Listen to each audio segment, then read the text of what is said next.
Gigi Benitez révèle, ce que Trump vient de décider était annoncé dans la Bible. Il est écrit que rien n'arrive sur la terre sans que le ciel ne l'ait déjà murmuré à l'âme des prophètes. Ces mots, lourds de sens et légers à la fois, flottent dans l'air comme un souffle oublié. On pourrait les lire et les laisser glisser, mais il y a une force qui insiste pour qu'on s'y arrête. Un poids invisible, une vibration qui résonne dans le creux de l'âme, comme si chaque lettre, chaque syllabe, avait été gravée non pas sur du papier, mais sur le tissu même du temps. Une décision vient d'être prise. Une décision qui, pour l'œil distrait ou pour celui qui ne voit que le tangible, semble presque banale, presque triviale. Une signature, un décret, un geste, un mot prononcé à voix haute devant les caméras, et tout le monde applaudit ou s'offusque selon ses habitudes. Mais ce n'est qu'une façade. Derrière ce rideau de gestes étudiés et de paroles répétées, il y a un murmure. Un son plus ancien que l'histoire des nations, un écho que seuls ceux qui savent écouter peuvent percevoir.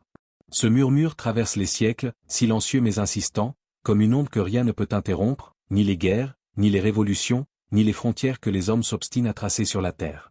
Et si ce que Donald Trump vient d'annoncer n'était pas simplement un acte politique? Si l'on se limitait à cette lecture, on manquerait l'essentiel. Car chaque événement humain, aussi banal soit-il, peut être le reflet d'un dessein plus vaste, d'une trame que le temps lui-même semble avoir tissée avec une patience infinie. Et si, en réalité, Trump n'était qu'un instrument, un acteur dans une pièce dont le scénario a été écrit il y a des millénaires, dans le langage silencieux et crypté des prophètes? Les gestes, les annonces, les décisions, tout pourrait être interprété comme des notes dans une symphonie que nous sommes rarement capables d'entendre. Le psaume 2 nous offre un fragment de cette symphonie, les rois de la terre se dressent, et les puissants prennent conseil ensemble contre le Seigneur et contre son oint. L'image est claire et pourtant insaisissable. Les rois, les puissants, les décisions humaines, ils se dressent, ils conspirent, ils choisissent. Mais contre quoi ou contre qui? Contre le visible ou contre l'invisible? Contre le terrestre ou contre le céleste? Dans chaque mot du psaume se cache une résonance, un écho qui traverse les âges et nous ramène à cette idée que le pouvoir terrestre n'est jamais totalement autonome. Qu'il y a toujours une force plus subtile, plus ancienne, qui murmure dans le creux des décisions humaines.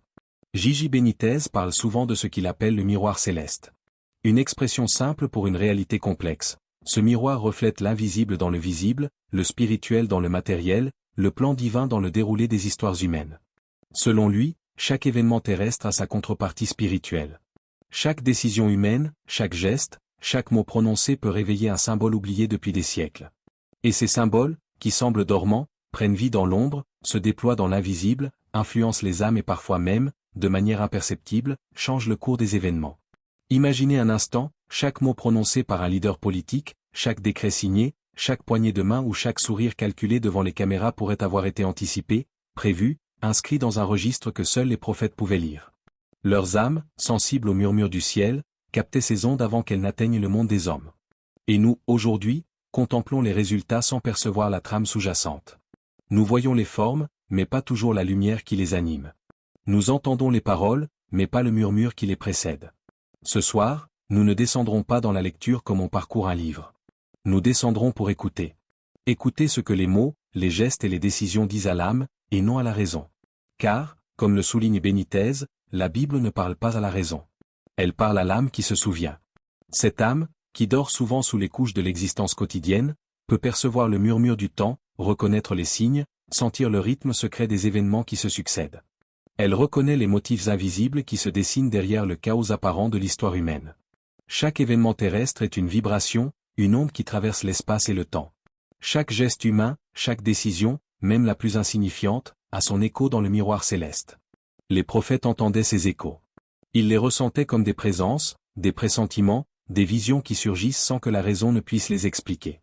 Aujourd'hui, nous regardons les mêmes événements avec les yeux du quotidien, avec nos critères limités, et nous oublions que derrière chaque décision politique se cache un symbole ancien, un message caché, un murmure qui nous appelle à écouter. Et ce murmure, ce soir, nous invite à dépasser la simple lecture, à entrer dans une perception plus subtile, à sentir la trame invisible qui relie chaque geste humain à un dessein plus vaste. Il nous demande de tendre l'oreille, de ralentir notre attention, de regarder au-delà du visible, de sentir ce que les mots ne disent pas mais que l'âme reconnaît. C'est là que réside l'essence de ce que nous allons explorer. Entre le tangible et l'intangible, entre l'histoire des hommes et le dessein du ciel, il existe un espace où le mystère murmure et où le temps s'incline devant la voix des prophètes. Revenons à la parole. La parole qui traverse le temps, la parole qui murmure au cœur des siècles, la parole qui façonne et défait des empires invisibles aux yeux de l'homme ordinaire. Il y a un silence avant la lecture. Une anticipation presque tangible, comme si chaque mot devait descendre sur la scène du monde avec le poids de l'éternité.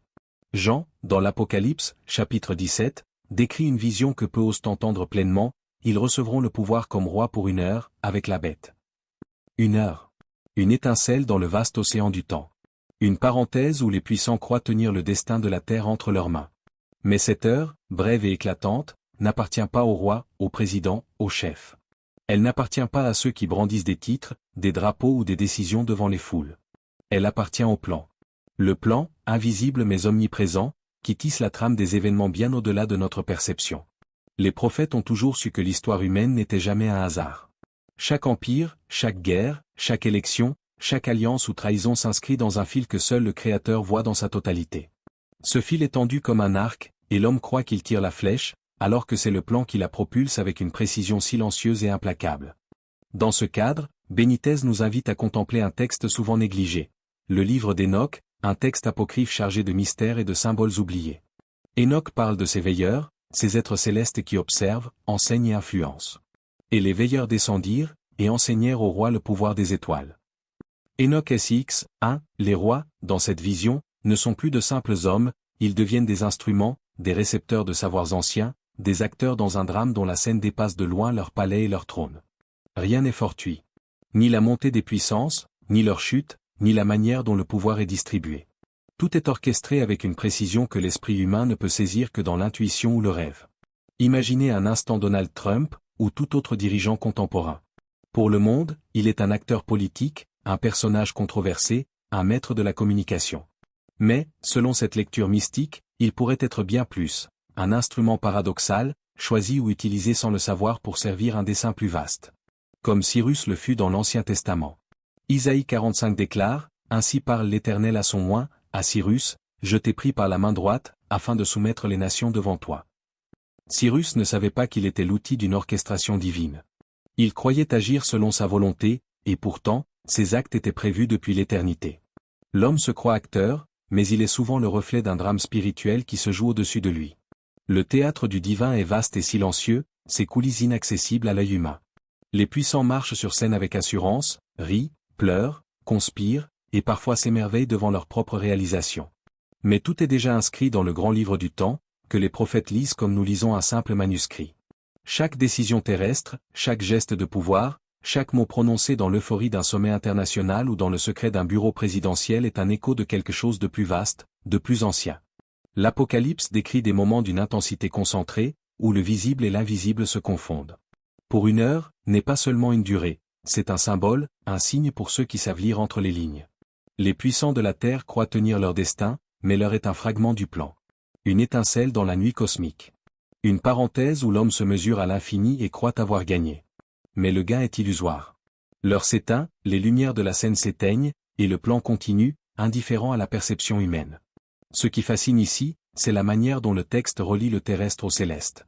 Les veilleurs d'Hénoch, les rois de l'Apocalypse, Cyrus et ses conquêtes, tous sont liés par un fil invisible, une trame que seul le divin peut voir dans sa totalité. Le lecteur ou l'observateur attentif peut ressentir ce fil, le percevoir dans un frisson, dans une intuition, dans cette impression troublante que rien n'est jamais véritablement laissé au hasard. Et si Trump, comme d'autres figures contemporaines, était seulement une note dans une symphonie ancienne?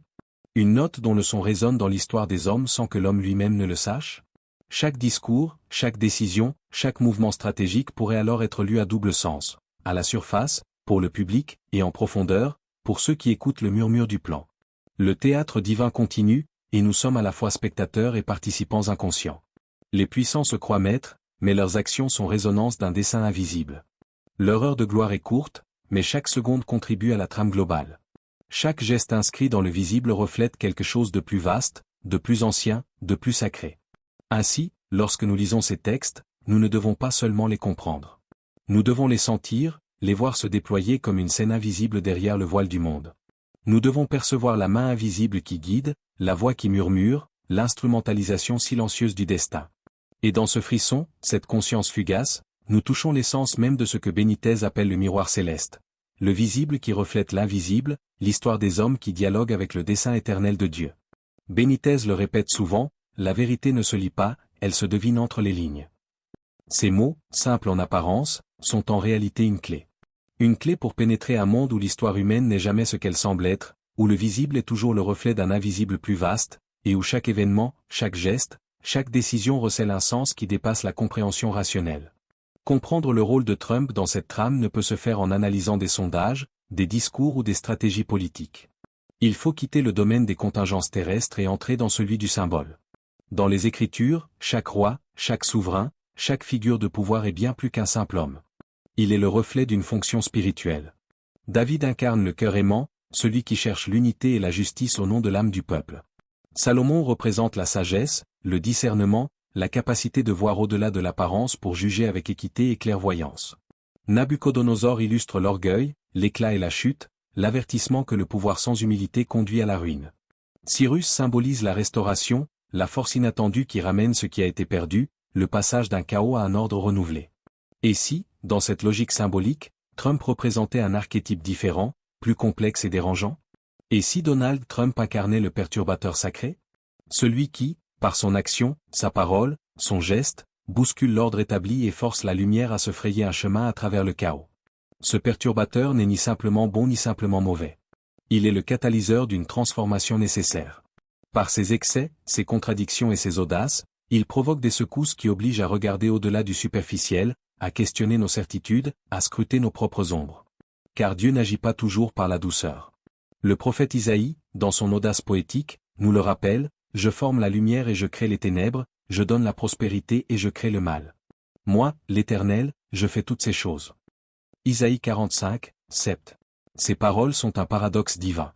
Elles révèlent que le désordre peut être un instrument de l'ordre, que l'ombre peut servir à révéler la lumière, que le tumulte apparent peut préparer un équilibre invisible. Ce que l'homme perçoit comme chaos, absurdité, injustice ou danger peut être, dans le plan invisible, la manière dont le ciel secoue les consciences, ébranle les certitudes et pousse les âmes à se réveiller. Le perturbateur sacré est celui qui dérange pour éveiller. Celui dont l'action, même contestée ou incomprise, est un message qui dépasse la temporalité et touche à l'essentiel. Ainsi, chaque geste, chaque déclaration, chaque posture de Trump pourrait être interprétée non pas comme une fin en soi, mais comme un signe. Comme un message codé adressé à ceux qui savent écouter, à ceux qui perçoivent les signes et lisent les symboles. La question n'est plus « pourquoi agit-il ainsi ?», mais « quel message spirituel, à travers lui, Dieu tente-t-il de nous transmettre ?» Chaque mouvement peut être une invitation à regarder plus loin, à sentir la dynamique cachée derrière les événements, à reconnaître le langage du divin dans l'histoire humaine. Dans ce cadre, la politique devient secondaire. Ce qui importe, ce sont les archétypes et les forces qu'ils incarnent. Le perturbateur sacré, par exemple, ne se contente pas de bouleverser les institutions. Il agit sur les consciences. Il provoque la remise en question des croyances, des habitudes, des systèmes de pensée figés. Il impose une réflexion sur l'inattendu, sur le paradoxe, sur l'incomplétude apparente de nos vies et de nos choix. À travers le désordre, il révèle la possibilité d'un ordre plus profond. À travers la discorde, il offre la lumière de la compréhension. Benitez parle de cela comme de la stratégie de l'invisible. Une stratégie qui n'est perceptible qu'à ceux qui savent écouter avec l'âme. Les événements qui paraissent absurdes, injustes ou même dangereux ne sont parfois que le mécanisme par lequel le ciel secoue les esprits et ramène l'attention sur l'essentiel. Le perturbateur sacré peut sembler déstabilisant ou incontrôlable, mais il est, dans la trame du destin, un point de tension nécessaire. Comme une étincelle dans l'obscurité, il révèle les contours de la lumière. Ainsi, lorsque nous regardons Trump à travers ce prisme symbolique, nous devons dépasser la critique immédiate, les jugements superficiels et la fascination médiatique. Nous devons percevoir l'homme non seulement pour ce qu'il fait, mais pour ce qu'il représente, une force qui dérange, un instrument par lequel le plan divin agit, un archétype qui révèle et transforme. Nous sommes alors invités à contempler non l'action en elle-même, mais le message que cette action porte, à écouter non les mots mais l'écho du symbole, à ressentir non la polémique mais la vibration spirituelle.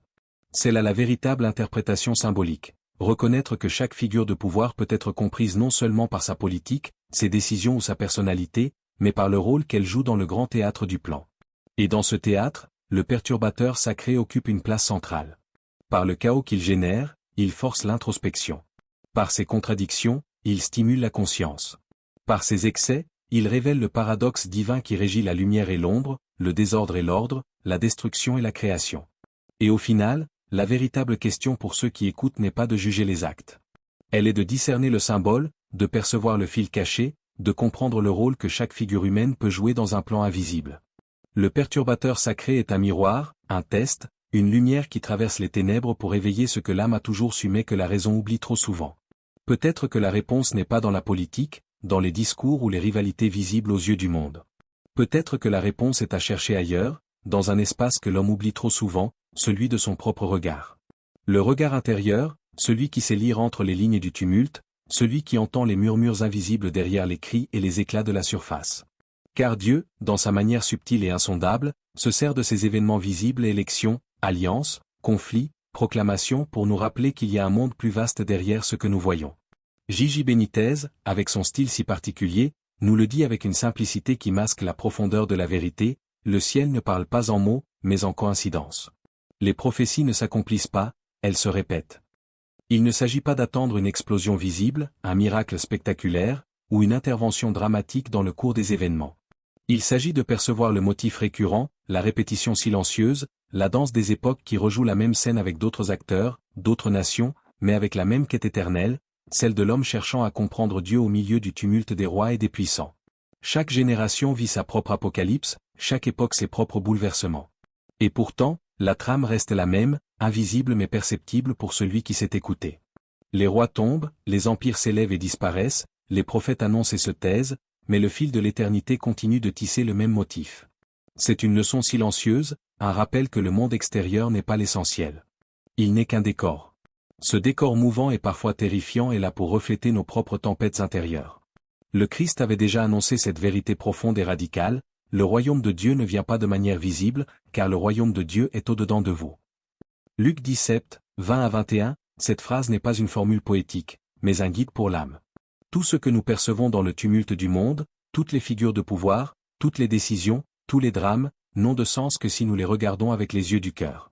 Si nous cherchons la lumière au dehors, nous risquons de passer à côté de l'essentiel. Le véritable combat n'est pas celui des nations, il est celui du cœur.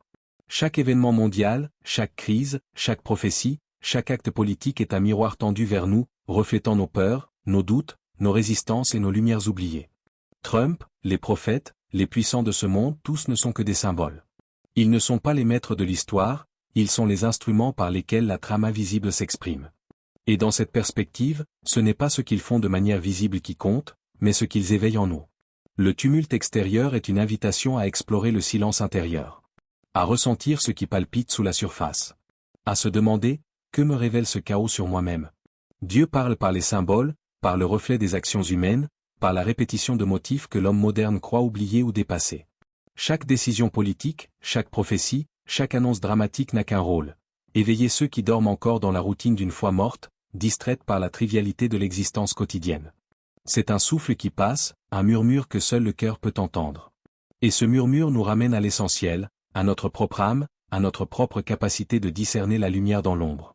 Alors, quand tu entends parler de prophétie, d'apocalypse, de bouleversement géopolitique ou spirituel, ne regarde pas seulement dehors. Ne cherche pas uniquement la cause dans le visible, dans l'action ou dans la stratégie des hommes. Regarde en toi. Scrute ton cœur, tes réactions, tes émotions et tes intuitions. C'est là que la révélation commence. Car peut-être que ce que Dieu cherche à montrer au monde, ce n'est pas un événement spectaculaire ou un leader charismatique, mais toi. Ton attention, ton éveil, ta capacité à entendre et à comprendre le murmure du temps. Celui qui a des oreilles pour entendre, qu'il entende. Matthieu 11, 15, ces paroles résonnent comme un écho intérieur, un appel à ne pas se contenter de l'évidence, mais à tendre l'oreille pour percevoir ce qui est subtil et discret. L'éveil n'est pas un spectacle, c'est un processus silencieux, intime, patient, presque imperceptible pour ceux qui vivent uniquement dans le tumulte extérieur. Mais pour celui qui écoute, le murmure est puissant. Il traverse les siècles, franchit les frontières du temps et de l'espace, et parle directement à l'âme. Et toi, entends-tu ce murmure? Ce souffle doux mais puissant qui traverse le temps et la matière, qui pénètre le cœur des prophètes et des hommes, et qui parle à ton âme? Il dit, cherche, car la vérité respire encore. Une vérité qui ne se dévoile pas par la force ou par la logique, mais par la patience et la réceptivité. Une vérité qui existe dans la lumière comme dans l'ombre, dans le chaos comme dans le silence. Il n'y a pas de mot final à prononcer. Il n'y a pas de conclusion à tirer. Il n'y a que cette invitation, tendre l'oreille, observer, sentir. Sentir le monde comme un reflet de soi-même. Sentir le tumulte des puissants comme une leçon pour le cœur.